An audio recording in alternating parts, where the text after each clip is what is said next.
you can't just pressure with words. I mean, for some people, it seems almost silly that you need to show respect to world leaders, but there needs to be shown real respect.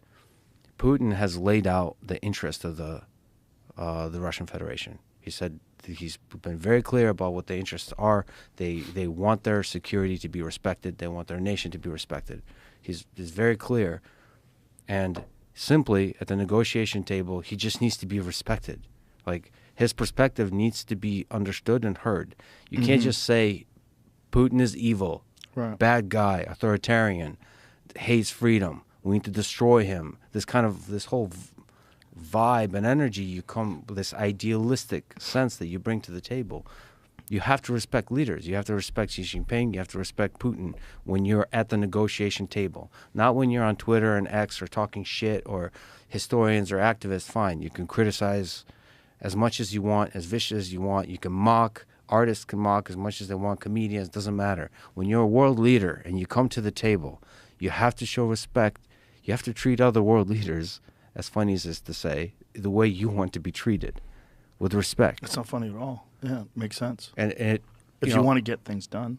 If you want to get things done, and more importantly, if you want in this war for the death to end, one of the things I kept pushing in an almost childlike way with Zelensky is getting him to open himself up for peace, because he kept shutting it down. He kept mocking Putin. He kept criticizing Putin, which is okay. It's okay to sort of criticize and say that there's war crimes, that there's real vicious violence and destruction happening.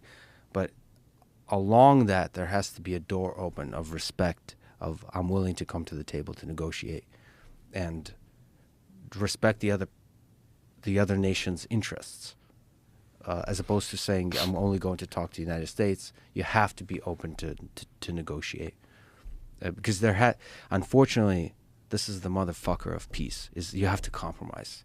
You have to sit across the table as a world leader with a person you might fucking hate.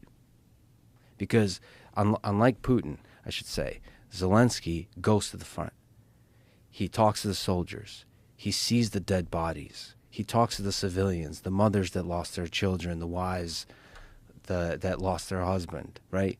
This person who's an empath, who's an emotional being, he's wearing all that in his mind. Like, there's a real pain there. Like, he's tormented by this. If you're a leader, you have to put all that aside, and you have to sit and save your nation by compromising. That's it. And that's the hard thing of it, especially now there's an opportunity where the Trump figure rolls in who wants to make peace. You have to use this opportunity. Yeah. And it's tough. It's very, very tough. Yeah. You're putting it mildly. Very tough. What do you think Trump can do now? When he gets what could possibly, if Zelensky wants victory, they want revenge, what can Trump do to sort of like bring peace to the table? I think some of these notions sound naive, but literally meet, which they haven't been meeting. So meet with Putin, meet with Zelensky. They haven't been meeting at all? No. So Zelensky comes down. They've been meeting with Zelensky, but there is no meeting with Putin. I think the right thing to do is to go to whether it's Switzerland or Turkey, Istanbul, or Minsk, and like the biggest thing for me would be literally the three of them sit together. I think I trust in Trump's negotiation ability, and the carrot and the stick of the United States military and the United States economy for being able to control oil prices, being able to control trade with tariffs, being able to threaten military force and funding and so on, plus sanctions, all of this. You can roll in with that carrot and stick, implied or made implicit or explicit, and just sit at the table and talk like human beings and show each other respect. Like that, is one of the things that actually COVID did.